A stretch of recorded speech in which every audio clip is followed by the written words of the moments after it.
안녕하세요. 안녕하세요. 반가운 얼굴들도 군데군데 앉아 계시고 그래서 마음이 놓입니다. 오전, 오후에 걸쳐서 저는 이제 경남 창원이라는 곳에 다녀왔는데요. 거기서도 역시나 그 역사 교과서 문제로 매우 뜨거웠습니다. 그리고 가면은 이제는 우리 그 지역이나 이런 데는 이미 학부모님들이 계시는 게 아니라 잘 들리세요? 네. 학부모님들이 계시는 게 아니라 이제는 할아버지 할머니들이 주로 앉아 계세요. 근데 할아버지 할머니들은 진짜 이해를 하시지를 못합니다. 왜냐? 내가 살아봤는데, 내가 다 봤는데 왜 교과서에서 이상한 얘기를 하느냐? 그리고 교과서에서 그렇게 이상한 얘기를 하도록 그러면은 사람들은 그렇게 많이 대한민국에 배운 사람들이 많은데 어떻게 그렇게 가만히 냅둘 수가 있느냐. 이제 그렇게들 답답해 하세요. 그러면서 이제는 아이들이 본인들 손을 떠나서 어쨌든 본인들은 한 발짝 뒤로 물러서 계시는 분들이기 때문에 더 답답해들 하시는 거죠. 그래서 제가 그분들을 근 한 달 정도를 이렇게 뵈면서 그런 생각을 했습니다. 우리가 이제 역사 교과서 한 권을 사실 바로잡는 문제가 아니라 대한민국의 진짜 주인들이 기억하는 역사가 담겨야 한다, 교과서에는. 그리고 대한민국의 진짜 역사의 주인들의 그 이야기들을 담아야 하는데, 그렇다면 왜 지금 우리는 물러설 수 없는가? 그 얘기는 제가 그분들 눈빛을 보면서 느꼈어요. 교과서에서 아무리 거짓말을 하고 영화, 베스트셀러, 뭐 인터넷, 뭐 인강의 인기 강사 이런 분들이 아무리 거짓말을 해도 그런 산증인들이 우리 옆에 계실 때는 안 넘어갑니다. 나라도 이념도 넘어가지 않습니다. 왜? 고스란히 보고 목격한 것이 있기 때문이죠. 우리가 이제 벌써 지지난주가 됐는데 토요일날 광화문 도심에 민중 총궐기라고 본인들을 민중이라고 일컫는 사람들의 걸기대회를 보지 않았습니까?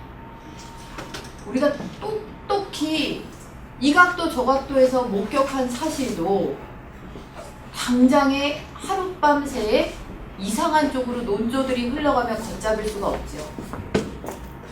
경찰이 과잉 진압했다. 평화로운 시위대에 마치 무자비하게 공권력이 가가지고 무고한 시민들을 탄압하고 짓밟은 것처럼 그렇게 묘사가 됩니다. 그런 것들이 일부 언론, 그 다음에 몇몇 시민단체들이 가세를 해가지고 그런 기류를 딱 만들어내면은 그것을 어디서 받느냐? 야당이 줄컥 받죠.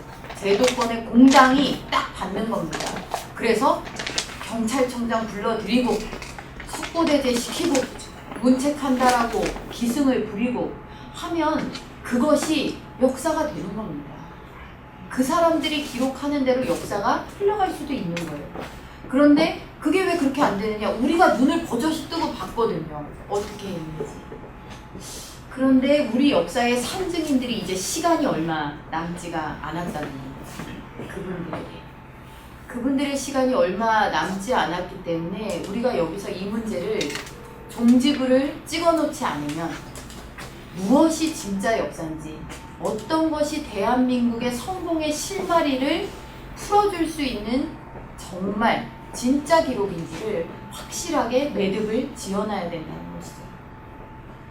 지금까지 대한민국을 흔들려는 세력들은 그 이전까지, 그러니까 우리가 소위 말하는 뭐 독재다, 권위주의 시절이다 할 때 그 사람들은 민주의 갑옷을 입었습니다.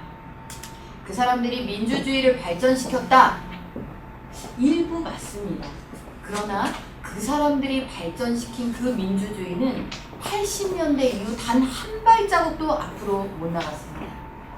법과 대중은 어느 위치에 있는지, 그리고 대의민주주의라는 것은 왜 있는지, 우리가 왜 그렇게 값비싼 비용을 치르면서 사회의 여러 제도들, 국회, 사법부, 행정부 이런 데를 유지해야 되는지 이 사람들은 알지 못합니다. 광장에서 외치는 집단의 소리가 가장 선량하고 숭고하고 진실된 것으로 착각하는 그 80년대 상황에서 단 한 발자국도 못 나가고 있습니다. 그 사람들은 그렇기 때문에 그 사람들이 공격하는 사람들에게 그 사람들이 붙이는 딱지를 스스로 이마에 다 붙여야 되는 사람입니다. 뭐라고?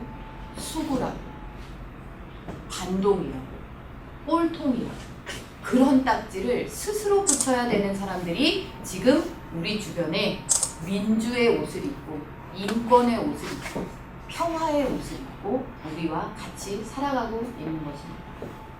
그런데 다행히 이 사람들이 자신들의 규정을 그냥 드러내놓고 해버렸습니다. 우리는 대한민국의 무엇입니까? 누구입니까? 국민이죠. 시민입니다. 세금 내는. 우리를 지칭하는 그런 정당한 용어들이 있죠. 바른 용어들이. 그런데 도대체 민중이라는 말은 무엇입니까? 우리가 민중이라는 말을 통해서 저 사람들의 가슴 속에 뿌리 깊게 있는 몇몇 이 사람들이 가지고 있는 아주 그냥 뿌리 깊은 사고 체계를 목격을 하게 됩니다. 뭐냐? 이 사람들은 대한민국의 탄생이 반갑지가 않은 사람들입니다.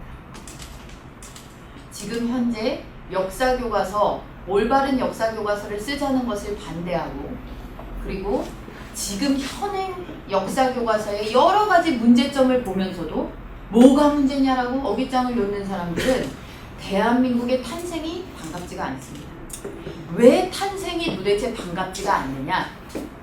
45년에 해방정국에 우리나라는 일제 식민지에서 벗어나야 된다는 공통의 목표만 가지고 있었지, 그 외에 어떠한 공동체의 가치도 공유한 사람들이 아닙니다.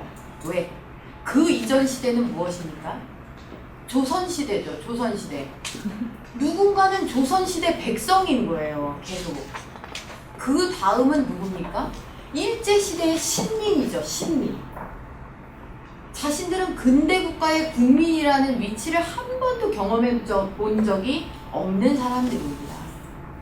이런 사람들이 오로지 식민지에서 벗어나야 된다는 공통의 목표의식을 공유했던 것입니다. 많은 우국지사들이 그 공통의 목표를 향해 달렸습니다. 그런데 그 공통의 목표가 완수되니까 문제는 그때부터입니다. 어느 길이 좋은 길인지 아무도 경험해보지 못하고 알려줄 수도 없는 상태에 이르렀던 것이죠. 그때 이제 45년부터 48년에 이르는 시기를 미군정기라고 우리가 부르는 그 3년의 시기인데, 그 3년의 시기 동안 정말 전쟁보다도 더 무서운 이념전쟁을 우리가 벌였습니다. 무엇이 옳은 길인가? 좌익 노선을 가는 것인가? 좌우익 합작 노선을 가야 하는가? 아니면 자유민주주의로 가야 하는가? 그때 대중 다수를 이끌었던 많은 독립운동가와 지식인들이 어떤 길을 택했느냐? 좌익을 택했습니다. 혹은 낭만적으로 좌우익 합작 노선을 택했습니다. 아름답게 어울려 살자. 어떻게 찾은 해방인데 또다시 갈라진단 말이냐. 시간이 걸리더라도 우리는 함께 살아야 한다. 지식인일수록 사회주의에 급격하게 빠져들었습니다. 왜? 공평하게, 평등하게, 다 같이 잘 먹고 잘 살 수 있는 세계라는 것이 실존한다라고 봤던 겁니다. 이 사람들. 그래서 이 시기에 지식인 그룹, 독립운동가 그룹만이 아니고 이 시기에 대다수의 아마 사람들의 인식도 그러했던 것 같습니다. 왜냐하면 미 군정청에서 실시한 여론조사, 일반인 대상 여론조사에 따르면 75%가 대한민국에 앞으로 건설될 국가의 방향이 사회주의 혹은 공산주의여야 한다고 답했으니까요. 이때나 저때나 그들의 말은 달콤합니다. 그들의 말은 아름다워 보이고 눈물이 있어 보이고, 그리고 약한 사람을 거두는 것 같이 들립니다. 그런데 이때 그 말이 다 실현 불가능하거나 거짓말이라는 걸 알아챈 사람들이 있습니다. 그게 누구냐? 이승만 대통령을 비롯한 대한민국의 건국 세력들입니다. 사회주의를 하자, 공산주의로 가자, 평등한 세상은 열립니다. 어떻게 평등하냐? 다 같이 굶주리고 다 같이 헐벗습니다. 누구만 빼고? 독재자 한 사람 빼고, 인민 독재하는 사람 한 사람 빼고, 혹은 당, 일당 독재하는 그 당의 몇몇 당간부들 빼고는 다 처절하게 똑같이 굶고 똑같이 억압당합니다. 도대체 해방이라는 것의 의미는 무엇입니까? 그저 누군가의 속박에서 놓여놨다고 완성형이 아니죠. 해방 이후의 삶이 중요하다는 것을 인식한 사람들이 바로 대한민국의 건국의 기획자들인 것입니다. 이 사람들은 자유민주주의 체제가 아니면 해방이라는 말은 의미가 없다라고 생각을 했던 사람들입니다. 대한민국이 그야말로 국제사회의 일원으로서 근대 국가라는 꼴, 형태를 갖추고 굳건히 서기 위해서는 그 체제를 선택하는 길밖에는 답이 없다라고 생각했습니다. 그러니 좌익도 낭만적인 좌우익 합작 노선도 갈 수 없었던 것입니다. 시간을 기다릴 수 없었던 것입니다. 여기서 말한 시간이란 무엇이냐? 김구 선생이 이야기한 류의 시간입니다. 시간을 갖고 설득해보자. 좌익 세력도 설득해보자. 어쨌든 통일은 해야 하지 않겠는가? 라고 이야기하는 사람들의 시간입니다. 그런데 안타깝게도 그 시간 동안 대한민국의 좌익 세력 김일성은 무엇을 했느냐? 이미 스탈린의 지령을 받아서 북한의 사실상의 정부를 수립해 놓았습니다. 분단의 책임은 누구에게 있느냐? 그들에게 있죠. 스탈린과 김일성에게. 그들에게는 통일이 중요한 게 아닙니다. 그들의 체제, 대한민국을 공산권에 휘하해 두려는 그들의 체제가 중요하고 거기서의 역할을 담당한 김일성이 중요한 것이지. 김일성은 소련의 공산당 간부이기도 했으면서 중공의, 지금은 이제 중국이지만 그때 당시 중공의 공산당 간부이기도 했습니다. 그 두 개의 타이틀을 거머쥔 사람이 바로 북한의 따리를 틀고 있는데, 여기서 낭만적으로 대한민국이라는 나라가 건설되기도 전에 그 길로 가야 된다라고 하고, 그 길로 가면 망한다라고 하고, 저들은 결코 같이 갈 수 없는 사람들이고 저들이 하는 말의 대부분은 그저 입으로 사람들을 현혹하기 위한 말뿐이다라고 아무리 얘기를 해봤자 지금 상황하고 똑같습니다. 돌아온 것은 뭐냐? 저 사람들은 통일을 바라지 않는다. 정권력 때문에 나라를 분할해서라도 지가 남쪽에서만 정권을 잡으면 그만인 사람들이다. 분단의 원흉들이라고 매도되죠. 그 사람들이 철저하게 부르짖었던 반공노선, 공산주의, 전체주의는 안 된다라는 것은 뭐로 매도당하느냐? 정권을 잡기 위한 반공이라는 것은 캐치프레이즈, 정치적 수사에 불과하다라고 진정성이 매도당하게 되는 것입니다. 그리고 더 나아가서 건국, 근대국가라는 것을 건설하는 과정에 있어서 경험이 부족하고 제도가 완비가 안 됐고 하는 그 우여곡절, 그 속에 제대로 청산되지 않은 친일의 잔재, 그 어두운 면만을 부각시켜서 의도적인 친일 세력, 친일 비호 세력으로 매도하는 것입니다. 지금 우리가 당하는 공격과 똑같습니다.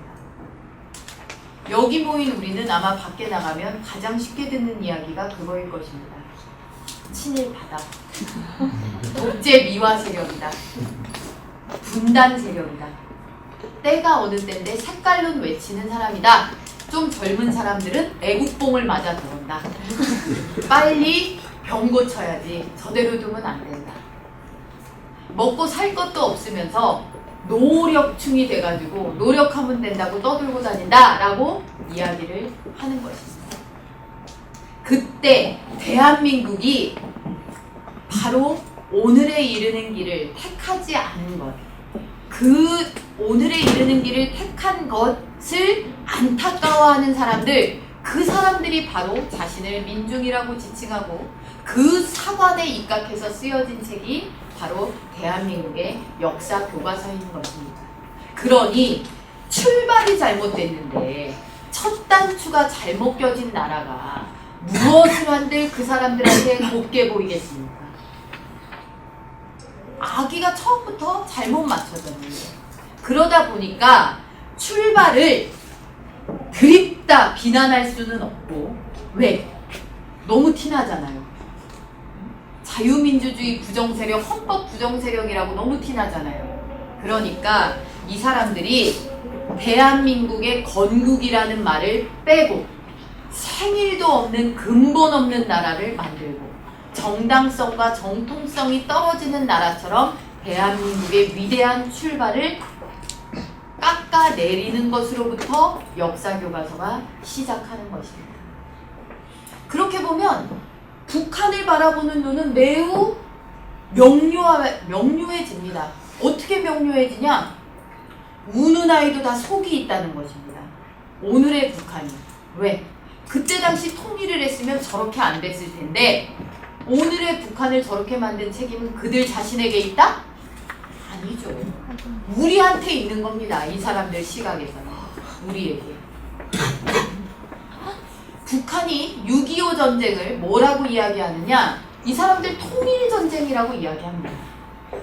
북한은 6.25 전쟁이 해방전쟁, 통일전쟁입니다. 무엇으로부터? 미제로부터의 해방. 무엇으로 통일? 민족끼리의 통일. 왜? 그때 당시 건국의 기획자들이 성급하게 분단시켰고 자기들이 대한민국을 영위하는 가장 강력한 수단이 미군이라는 우군인데, 자, 미국이라는 우군, 그런 데에서 해방시켜야 되는 전쟁을 했다라는 그런 논리를 세우는 것입니다. 대한민국의 출발을 부정한다라는 의미는 이렇게 엄청난 맥락을 가지고 있는 것입니다. 그러니까 역사교과서에서 틈틈이 북한을 넌지시 편들 수밖에 없는 것입니다. 뭐라고 편드느냐? 일단 가장 극명하게는 6.25 전쟁, 우리가 언제 북침이라고 써놨냐, 남침이라고 썼다, 교과서 찾아봐라, 남침이라고 잘 돼 있다, 이렇게 몇몇 좌파학자들이 이야기를 합니다. 몇몇 좌파 단체들에서 다 교과서 들고 외칩니다. 남침이라고 써놨다. 써놓으면 뭐합니까? 그 앞에는 다 무슨 내용이 있습니까? 38도선 일대에서 수시로 무력 충돌이 일어났다. 양쪽 다 피해 가해를 주고받았다. 그런 와중에 우연히 크게 터진 게 6.25다라는 식으로 기술을 하는 겁니다. 분단의 책임이 우리에게 있기 때문에 저 사람들은 그래 같이 살아야지 라는 마음도 쳐들어오는 데는 있었을 거야 라는 식으로 학생들이 인식하도록 그렇게 되어 있는 것입니다. 남침이라고 안 써놓으면은 검정 통과 안 되니까 남침이라고 쓰죠. 그래 놓고 앞뒤에 교과서의 맥락은 그런 식으로 끌어다 놓는 것입니다. 더 기가 막힌 사실은 이렇게 교과서에서 기술해 놓고 뭐라고 하느냐? 교사용 지도서에는 남침인지 북침인지에 중점을 두고 가르치지 말 것이라고 명시되어 있습니다. 전쟁은 나쁜 거야. 평화가 좋은 거지. 야, 남침 북침이 뭐가 중요해? 전쟁 나봐. 양쪽 다 피해 보잖아. 야, 너 미군은 뭐 들어와서 우리 지켜준지만 알아? 너 미군에 의한 민간인 학살은 얼마나 벌어졌는지 알아? 야, 너 과거사위원회가 왜 만들어졌는지 아니? 이런 식으로 학생들에게 한두 마디 추임새를 넣으면서 가르친다고 상상해 보십시오. 대한민국은 대한민국이라는 외피만 있고 안은 그대로 사가서 무너져 내리는 그런 형국으로 바로 달려가는 것입니다. 지금 현재 역사교과서들은 끊임없이 북한을 이성국가, 한미국가, 정상국가인 것처럼 학생들에게 인식하도록 가르칩니다. 거기에도 법이 있고 제도가 있고 그 세계를 지탱해주는 사상이 있어. 그런 것들로 작동되는 나라가 바로 북한이야 라고 이야기를 합니다. 그러니까 북한이라는 나라를 북한 정권과 무고한 주민들을 분리시켜서 사고하지 못하도록 그렇게 만들어 놓는 것입니다. 그러다 보니 북한에 대해서 천안함 폭침 이후에 5.24 조치로 남북 경협 중단하고 제재 조치 들어간다. 그러면 어떻게 되느냐? 북한 인권 말로만 떠들더니 북한 주민들 다 굶어 죽어도 좋단 말이냐? 이런 식으로 치고 나오는 것이죠. 그렇게 나옵니다. 북한도 멀쩡한 나라인데 왜 대화 자체를 거부해? 대화는 해봐야지. 아, 불통정부여. 이를 어찌할 것인가. 이렇게 나오는 것입니다. 그런 식으로 학생들이 사고하게 되어 있습니다. 그리고 이 교과서를 꿰뚫고 있는 또 하나의 북한과 관련해서 매우 집요한 그들의 뿌리 하나는 바로 반미입니다. 반미. 미국을 어떻게 바라보느냐의 문제는 이 사람들에게 친일의 문제보다도 더 중요합니다. 지금 현재 우리한테 친미파라고 욕은 안 하지요. 왠지 아십니까? 정체가 너무 탄로나니까 그렇습니다. 친일이라고 하면 독립운동, 우국지사들 존경하는 사람들도 적대적으로 우리 편 반대쪽에 서지요. 그런데 미국을 이야기하면 전선이 달라집니다. 야, 무슨 말이야? 좀 이상한데? 방향이 이상한 쪽으로 흐르는데? 라고 경각심이 생깁니다. 그러니까 미국 얘기는 하지 않습니다. 그런데 실제적으로 이 사람들은 더 심각하게 끌고 가는 게 바로 미국과의 관계인 것입니다. 교과서에서는 미국을 비롯한 자유우방의 우리 6.25 전쟁의 참전을 뭐라고 이야기하느냐? 유엔의 참전으로 전쟁이 국제전으로 확대된 계기가 됐다라고 설명을 합니다. 침략전쟁을 사주하고 침략전쟁을 도운 그 악의 세력들은 소련과 중공에 대해서는 지원이라고 단어를 써주면서 유엔군의 참전은 국제전으로 확대되는 계기가 되었다라고 설명합니다. 그러니 아이들이 무슨 생각을 하겠습니까? 미국이 전후에 대한민국에 준 무상 원조를 놓고 뭐라고 이야기를 하느냐? 아예 교과서에 딱 박아놨습니다. 무상 원조, 세상에 공짜는 없다. 딱 박아놨습니다. 저희 자유경제원 표어가 자유는 공짜가 아니란데 깜짝 놀랐습니다. 세상에 공짜는 없다. 무상 원조. 그래놓고 뭐라고 하느냐? 무상 원조 받은 원조 대금 다 너네 무기 다시 다 사주는데 썼다. 그러니까 니들이 도와준 거는 니네 무기 팔아먹으려고 하는 거잖아. 어디서 많이 들어본 것 같지 않습니까, 여러분? 이런 말들. 그 다음에 원조 농산물들이 들어옵니다. 먹고 살아야 되니까요. 원조 농산물이 들어오는데 이 원조 농산물이 들어온 것은 또 뭐라고 설명을 하느냐? 미국에서 무상 원조 농산물들이 들어와가지고 곡물 가격이 폭락해서 대한민국 농촌이 피폐해졌다고 하는 거예요.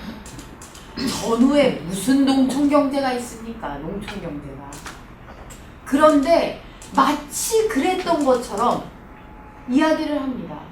그러니까 아이들이 무슨 생각을 하느냐? 한미동맹 강화하면 우리 간 쓸게 다 미국에 떼주고 우리의 국방비 전부 미국의 주머니 뒷돈으로 들어가는지 착각합니다. 이렇게 가르쳐 놓으니까 한미 FTA에 하면 다 죽는다고 들어눕습니다. 그런데 냉혹한 현실은 무엇이냐? 모든 국가나 다 자국의 실리를 추구합니다. 그냥 선하기만 한 국가가 세상에 존재합니까? 자국의 실리와 우리의 실리의 절충점, 거기에서 국제관계가 형성되는 것입니다. 어디에서 그 절충점을 찾느냐를 맺기 위해서 국력도 기르고 정신무장도 하는 것입니다. 그런데 거두절미 이렇게 해놓으니 한미동맹 흔들리죠. 그리고 지금 현재 벌어지는 모든 안보 관련 현안, 무역 관련 현안에 있어서 미국 걷어차면 멋있는 사람처럼, 미국 걷어차면 의식 있는 사람처럼 그렇게 사람들의 머릿속에 인식되는 것입니다. 이 사람들이 정말 노리는 것은 이것입니다. 이 사람들은 아마 교과서에 쓰고 싶었을 것입니다. 대한민국은 일제 강점기를 벗어났으나 미제 강점기 하에 나라라고. 눈을 들어 저 머리 위의 나라를 보라고. 자주 위에 세워진 나라. 배만 부르면 뭐하냐? 정신이 고결해야지. 북한 봐라! 못 먹어도 얼마나 배포 있냐! 라는 이야기를 하고 싶었을 것이다. 차마 못하죠. 교과서의 구석구석에 그러나 잘 숨겨둡니다. 이것을 교사용 지도서를 통해서, 참고서를 통해서 몇몇 극성 교사들의 입을 통해서 학생들에게 학습시키고 있는 것입니다. 이 사람들은 대한민국의 번영도 믿기지가 않습니다. 이렇게 잘 사는 거 자기들도 뻔히 보니까 부인할 수는 없죠. 그러니까 자꾸 어떤 인식을 심느냐? 잘 봐봐, 잘 봐봐. 잘 사는 거 같지만 잘 사는 게 아니야. 너 잘 살아? 너 차 못 타고 다녀. 너 잘 산다고 착각하지 마. 너 맨날 편의점에서 삼각김밥 먹는 거 다 알아. 이런 식으로 학생들의 인식을 바꿔놓습니다. 정말 그렇습니다. 왜 가난한 사람이 보수를 하는지 모르겠다라고 이야기합니다. 너 가진 거 많아? 너 왜 보수하니? 참 희한하다. 야, 나는 강남에 살지만 나는 좌파야 라고 하면서 자부심을 느낍니다. 어찌된 일인지 지금 현재 대한민국에서는 자본주의의 최대 수혜자들이 가장 맹렬하게 자본주의를 비난합니다. 왜? 그래야 심신이 두루 평안하기 때문입니다. 잘 먹어서 몸도 편하고 좌파하면서 세상에 없는 휴머니스트인 양 하느라고 마음도 편안한 것입니다. 그러나 이 사람들은 결정적으로 자신들의 희생을 단 한 톨도 국가를 위해서 할 자세들이 안 되어 있습니다. 왜? 무엇을 보고 아느냐? 이 사람들은 세금이라는 것의 엄중함을 알지 못하기 때문입니다. 세금. 우리가 아무리 없이 살아도 노동을 하고 근로를 하면 다 국가에 세금을 냅니다. 물론 안 내는 사람도 많습니다. 대한민국이 지금 세금을 내는 사람이 50%, 안 내는 사람이 50%입니다. 이래도. 그러다 보니까 대한민국처럼 세금에 대한 인식이 떨어지는 나라가 없습니다. 내 돈을 내 호주머니에서 빼가서 마음대로 사용처를 정하고 나눠주는 사람들이 있는데 이 사람들에 대한 경각심과 분노를 갖지 못합니다. 그 세금이 다 어디로 갑니까? 공기업 적자 메우는 데 가죠.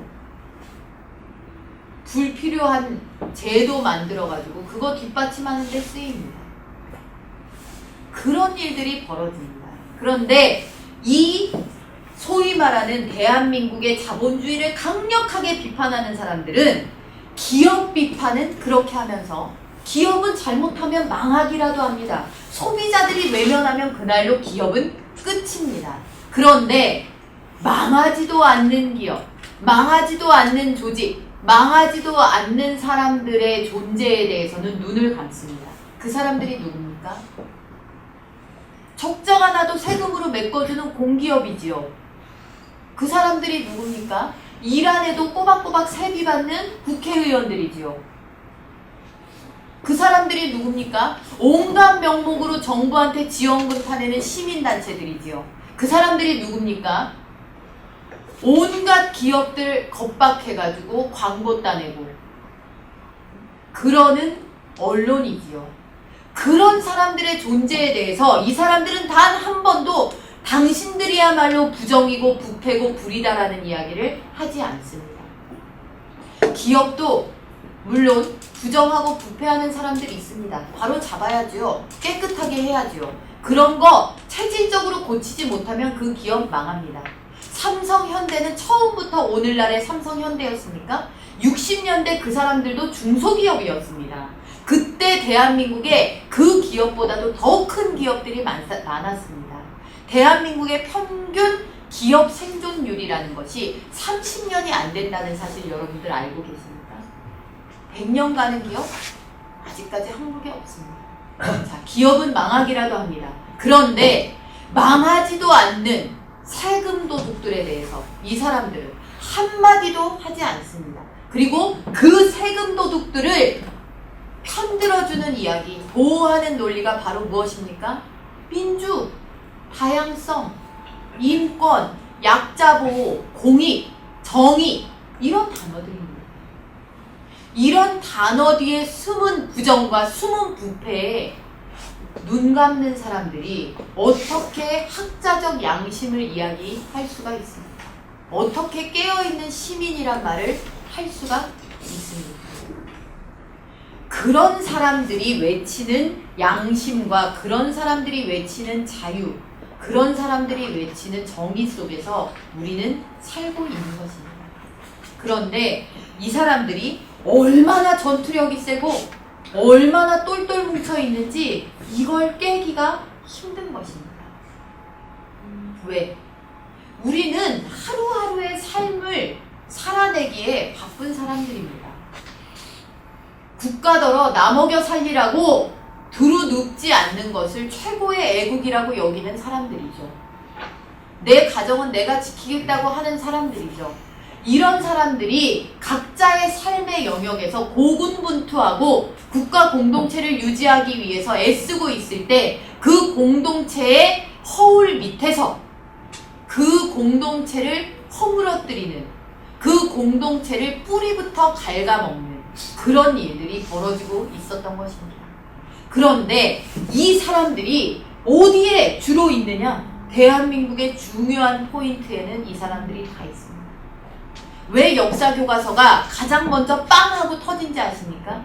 이 사람들이 역사를 가지고 주물렀단 말이죠. 지금까지. 대한민국은 걸어온 길이 잘못됐어 라고 제야에서 이 사람들만의 논리를 무섭도록 개발했습니다. 그 중심에 민족문제연구소 100년 전쟁 만든 데죠.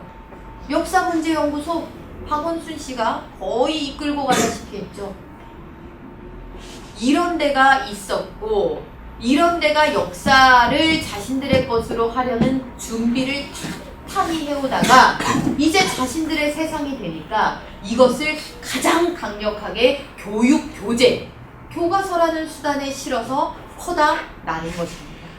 그리고 이것을 더욱 자세하게 힘있게 퍼다 나를 교사 조직 89년에 이미 만들어 놨잖아요. 전교조. 저는 전교조를 보면서 생각합니다. 과연 전교조에 계시는 그 교사분들이 자신들의 지도부를 보면서 무슨 생각을 할까?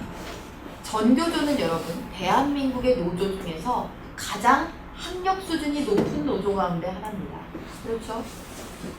대한민국 노조 가운데 가장 신분 보장이 철저한 노조 중에 하나입니다. 이 사람들 잘립니까? 안 잘립니다.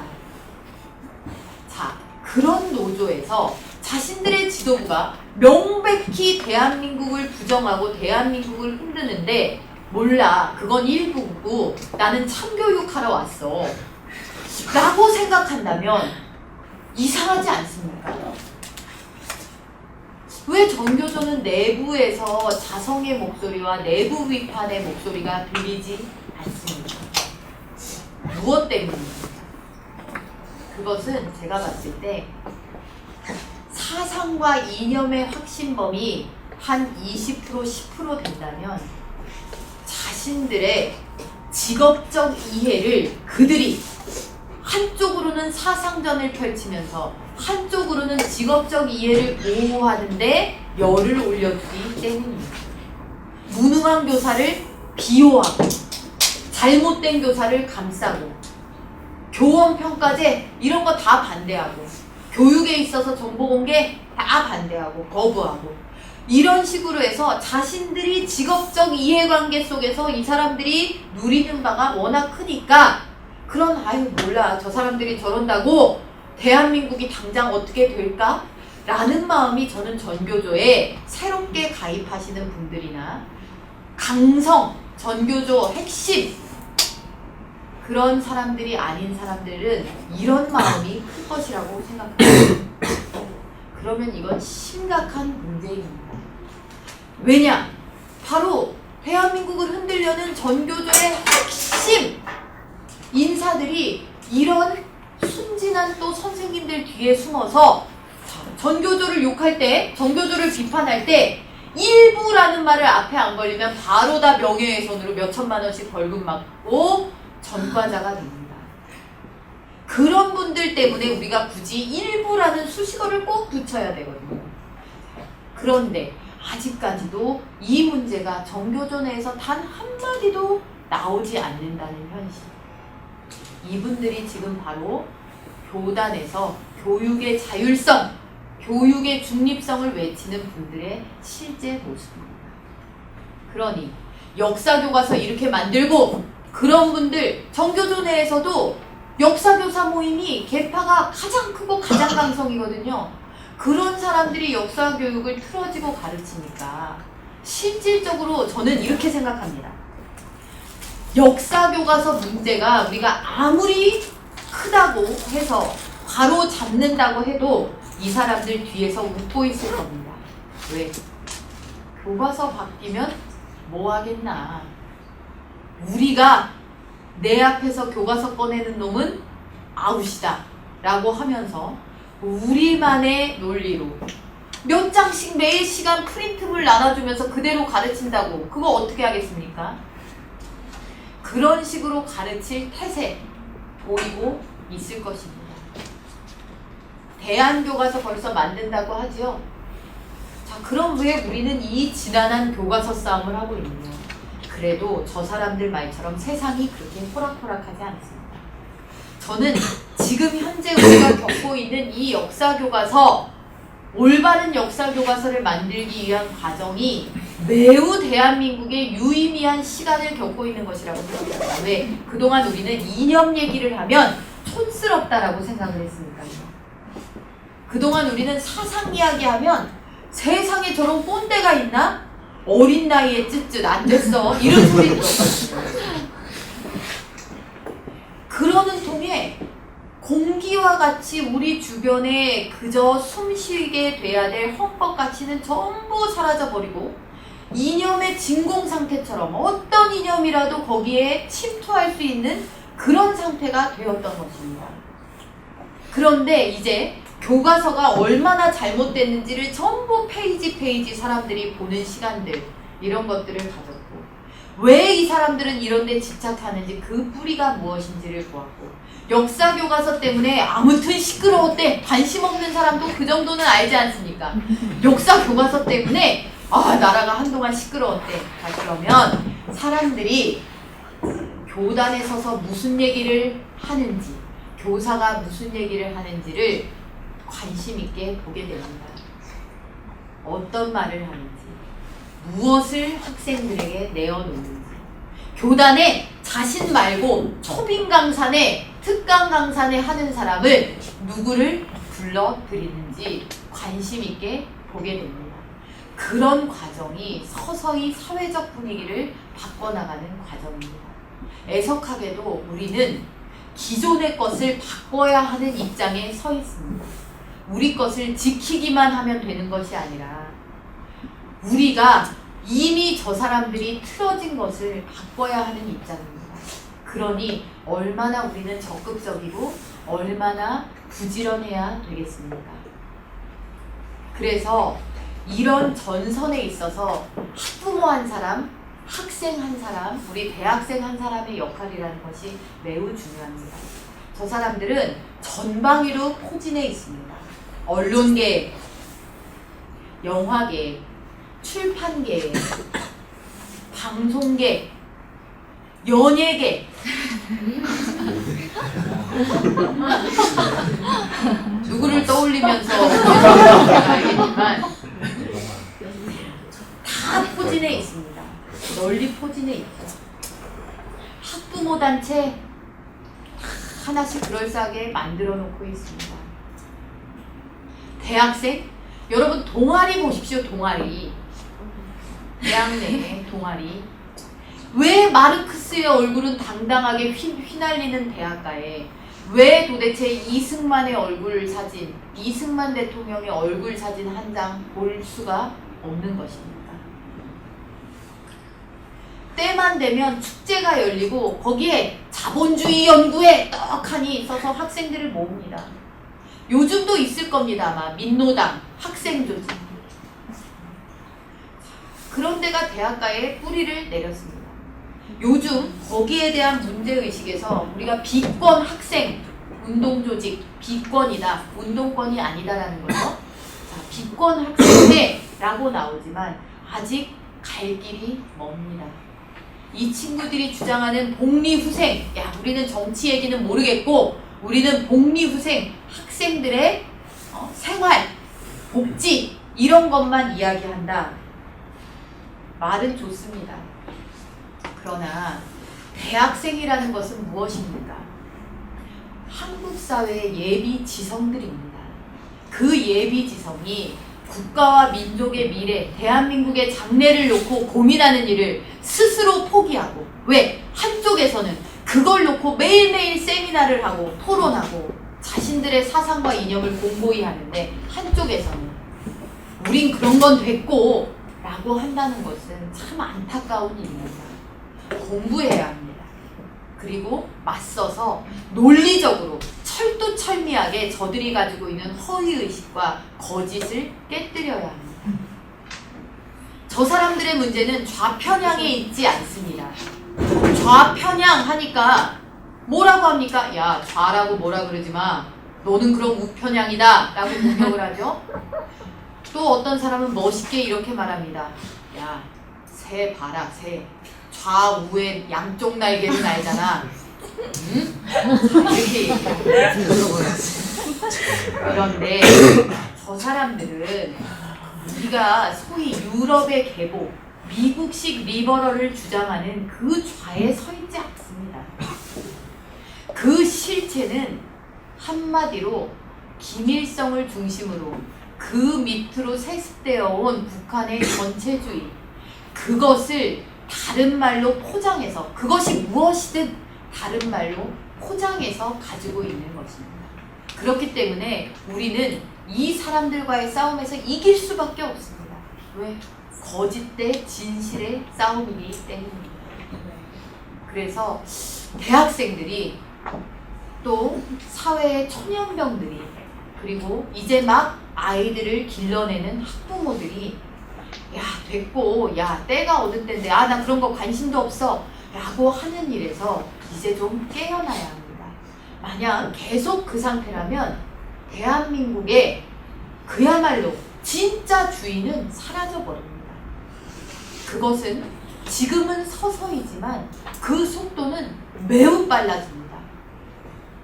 원래 한 명이 2명 되고 2명이 4명 되는 거는 조금 더디지만, 그것이 배수의 배수가 되는 것은, 이것은 들판에 불길 번져나가듯이 그렇게 번져나가는 것이기 때문입니다.